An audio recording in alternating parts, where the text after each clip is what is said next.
Hello दोस्तों, आप लोगों का स्वागत है नितिन की पाठशाला में। आज है 4 नवंबर और 4 नवंबर के करंट अफेयर के इम्पोर्टेंट क्वेश्चनों के बारे में हम लोग चर्चा करते हैं। चलिए हम लोग क्वेश्चनों की ओर बढ़ते हैं। आज का हमारा पहला क्वेश्चन है, नए रक्षा सचिव कौन बन गए हैं? हाल ही में भारत के नए रक्षा सचिव कौन बन गए हैं? तो ऑप्शन ए है अजय कुमार, ऑप्शन बी है गिरधर अरमाने, ऑप्शन सी है विनय कुमार और ऑप्शन डी है वेणुगोपाल। तो ये बने हैं गिरधर अरमाने जी। गिरधर अरमाने जी भारत के नए रक्षा सचिव बन गए हैं और इसके पहले रक्षा सचिव थे अजय कुमार। चलिए हम लोग गिरधर अरमाने के बारे में कुछ जानते हैं। 1988 के ये आंध्र प्रदेश कैडर के आईएएस ऑफिसर थे। चलिए हम लोग नेक्स्ट क्वेश्चन की ओर बढ़ते हैं। आज का हमारा नेक्स्ट क्वेश्चन है, हाल ही में भारत के दूसरे राष्ट्रीय आदर्श वेद विश्वविद्यालय का उद्घाटन कहाँ किया गया? तो दूसरे राष्ट्रीय आदर्श वेद विद्यालय का उद्घाटन कहाँ किया गया? ऑप्शन ए है पश्चिम बंगाल, ऑप्शन बी है मध्य प्रदेश, ऑप्शन सी है उड़ीसा, ऑप्शन डी है गुजरात। तो ये उड़ीसा में किया गया। ऑप्शन सी इसका राइट आंसर होगा। ऑप्शन सी इसका राइट आंसर है उड़ीसा। उड़ीसा में दूसरे राष्ट्रीय आदर्श वेद विश्वविद्यालय का उद्घाटन किया गया और उड़ीसा की राजधानी है भुवनेश्वर और उड़ीसा के गवर्नर हैं गणेशी लाल जी और यहाँ के मुख्यमंत्री हैं नवीन पटनायक जी और उड़ीसा राज्य की स्थापना 1 अप्रैल 1936 को हुई थी और राष्ट्रीय आदर्श वेद विद्यालय का पहला उद्घाटन उज्जैन मध्य प्रदेश में किया गया था और यहाँ पर इस विद्यालयों में वेदों की जानकारी दी जाएगी। भारत में कुल 6 राष्ट्रीय आदर्श वेद विश्वविद्यालय स्थापित किए जाएंगे और ये उड़ीसा में कहाँ पर स्थापित किया गया है? तो उड़ीसा के पुरी में स्थापित किया गया है। चलिए हम लोग नेक्स्ट क्वेश्चन की ओर बढ़ते हैं। आज का हमारा नेक्स्ट क्वेश्चन है, हाल ही में जल सप्ताह का कौन सा संस्करण आयोजित किया गया? हाल ही में जल सप्ताह का कौन सा संस्करण आयोजित किया गया? ऑप्शन ए है 5वां संस्करण, ऑप्शन बी है 3रा संस्करण, ऑप्शन सी है 4था संस्करण और ऑप्शन डी है 7वां संस्करण।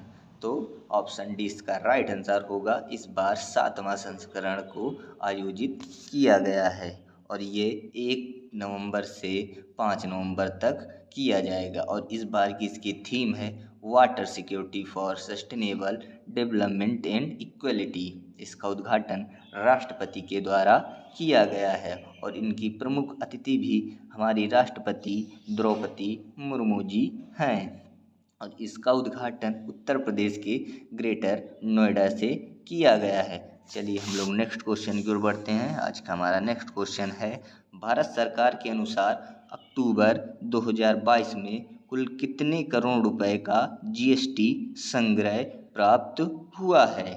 तो ऑप्शन ए है 1.51 लाख करोड़ रुपए, 2.25 लाख करोड़ रुपए, ऑप्शन सी है 2.87 लाख करोड़ रुपए और ऑप्शन डी है 3.25 लाख करोड़ रुपए।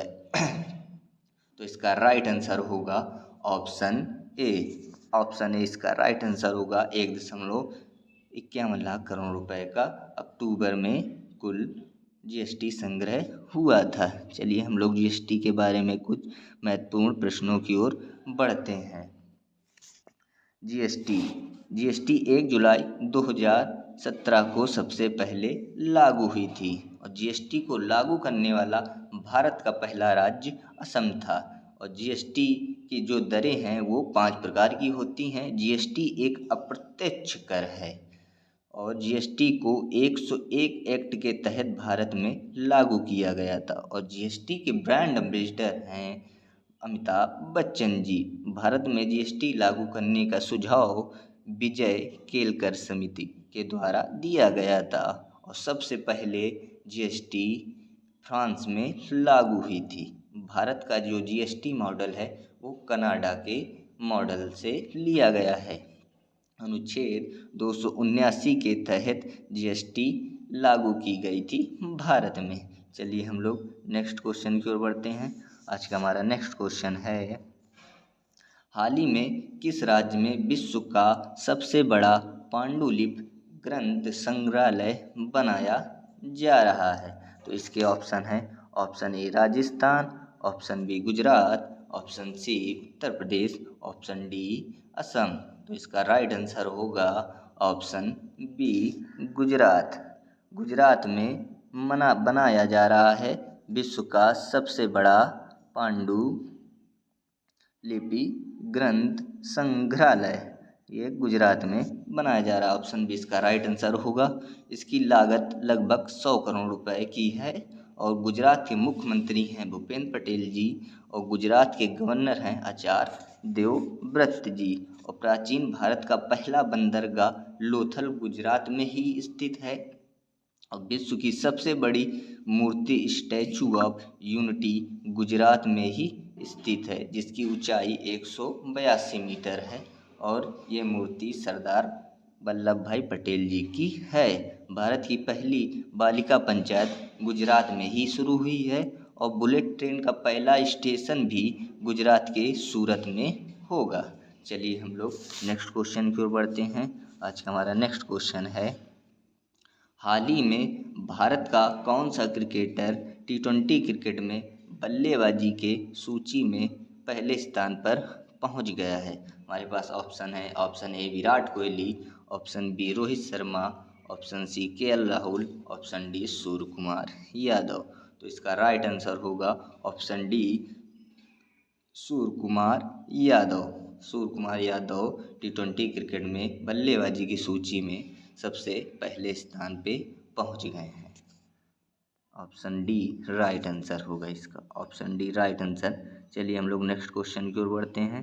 आज का हमारा नेक्स्ट क्वेश्चन है, किस देश ने अपना परमाणु संयंत्र बनाने के लिए साझेदार अमेरिका को चुना है? तो किस देश ने साझेदार अमेरिका को चुना है अपना परमाणु संयंत्र बनाने के लिए? हमारे पास ऑप्शन है, ऑप्शन ए है रूस, ऑप्शन बी है चीन, ऑप्शन सी है पोलैंड, ऑप्शन डी है क्यूबा। तो ये चुना है ऑप्शन सी, पोलैंड ने अपना साझेदार चुना है अमेरिका को अपना परमाणु संयंत्र बनाने के लिए। ऑप्शन सी इसका राइट आंसर होगा। और पोलैंड की राजधानी है वारसा और यहाँ की मुद्रा है पोलैंड ज्वाल्टी।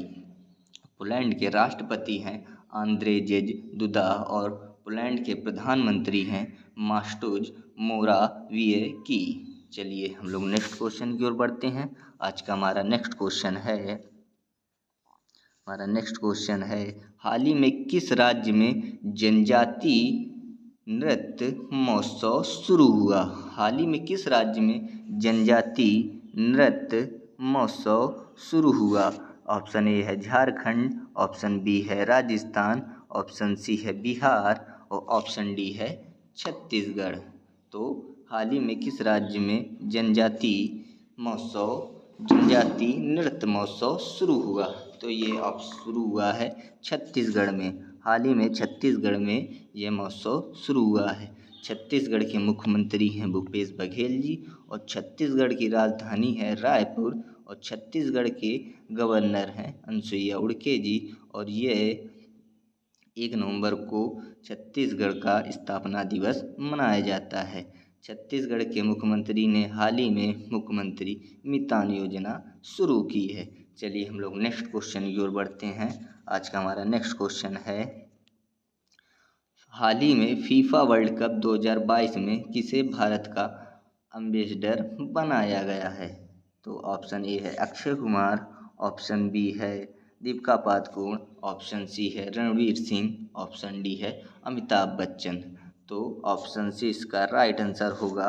रणवीर सिंह को भारत का एम्बेसडर बनाया गया है और इस बार का world cup FIFA world cup 2022 का आयोजन कतर में होगा और इसकी शुरुआत 20 नवंबर से 18 दिसंबर तक है। चलिए हम लोग नेक्स्ट क्वेश्चन की ओर बढ़ते हैं। आज का हमारा नेक्स्ट क्वेश्चन है, हाल ही में किसने दुनिया की सबसे शक्तिशाली रॉकेट लॉन्च की है? हाल ही में किसने दुनिया की सबसे शक्तिशाली रॉकेट लॉन्च की है? ऑप्शन ए है इसरो ने, ऑप्शन बी है नासा ने, ऑप्शन सी इनमें से कोई नहीं, और ऑप्शन डी है स्पेस एक्स। तो इसका राइट आंसर होगा option D space x. Space x ने हाल ही में दुनिया की सबसे शक्तिशाली रॉकेट लॉन्च की है और स्पेस एक्स के मालिक हैं एलोन मस्क। एलोन मस्क ने हाल ही में ट्विटर को खरीद लिया है और विश्व के सबसे अमीर आदमी भी एलोन मस्क ही हैं। एलोन मस्क की एक और कंपनी है जो बहुत ही चर्चा में रहती है, उसका नाम है टेस्ला। आई होप आप लोगों को ये वीडियो अच्छी लगी हो, तो कृपया करके इस चैनल को सब्सक्राइब एंड शेयर ज़रूर करें। चलिए मिलते हैं कल सुबह इसी टाइम पर। धन्यवाद।